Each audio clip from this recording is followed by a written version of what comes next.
భారత జట్టు senior pacer Umesh యాదవ్‌కు ఐపీఎల్ మెగా వేలం నిరాశ కలిగించింది. కనీసం ఒక్క ఫ్రాంచైజీ కూడా అతనికి కొనుగోలు చేసేందుకు మొగ్గు చూపలేదు. రిషబ్ పంత్‌కు 27 కోట్లు వెచ్చించి మరీ లక్నో సూపర్ జాయింట్స్ సొంతం చేసుకున్న సంగతి తెలిసిందే. ఐపీఎల్‌లో దాదాపు 150 వికెట్లు తీసిన వెటరన్ పేసర్‌ను తీసుకుపోవడంతో క్రికెట్ వర్గాల్లో ఆశ్చర్యం గురిచేసింది.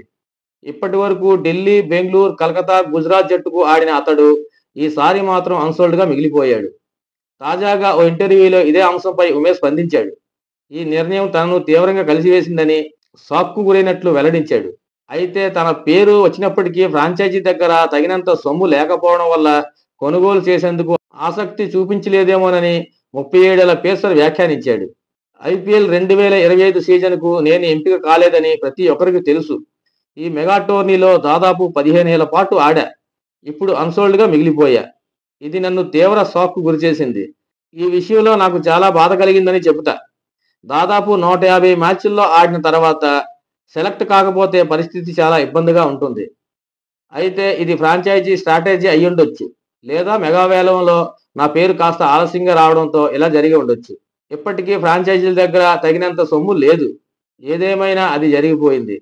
నేను మాత్రం తీవ్ర నిరాశకు గురయ్యా. ఇతర నిర్ణయాల్ని నేను మార్చలేను అని ఉమేష్ తెలిపాడు. నా రిటైర్మెంట్‌పై వార్తలు వస్తున్నాయి. ఆ నిర్ణయం తీసుకోవడానికి సమయం ఉంది. నా కాలికి సర్జరీ తర్వాత పూర్తిగా కోలుకున్నా. ఇప్పటికీ 140 కిలోమీటర్ల వేగంతో బంతిని విసరగలను. బౌలింగ్ చేయగలను. ఎప్పుడైతే అలా చేయలేనని భావిస్తానో క్రికెట్‌కు వీడ్కోలు పలికేస్తా. ఈ విషయం ఎవరికీ చెప్పను అని ఉమేష్ యాదవ్ వెల్లడించారు. అంతర్జాతీయ క్రికెట్‌కు ఈ సీనియర్ బౌలర్ 57 టెస్టులు, 75 వన్డేలు, 9 టీ20 మ్యాచ్లు ఆడాడు. 3 ఫార్మాట్లో కలిసి మొత్తం 280కి పైగా వికెట్లు పడగొట్టాడు. 2 ఏళ్ల కిందట ఆసీస్‌తో జరిగిన ప్రపంచ టెస్ట్ ఛాంపియన్‌షిప్‌లో ఫైనల్లో భారత్ తరపున చివరిసారిగా ఉమేష్ ఆడాడు. ఉమేష్ యాదవ్ పై మీ ఒపీనియన్ కామెంట్ చేయండి. వీడియో నచ్చితే లైక్ చేసి సబ్స్క్రైబ్ చేసుకోండి ఫ్రెండ్స్. Thank you.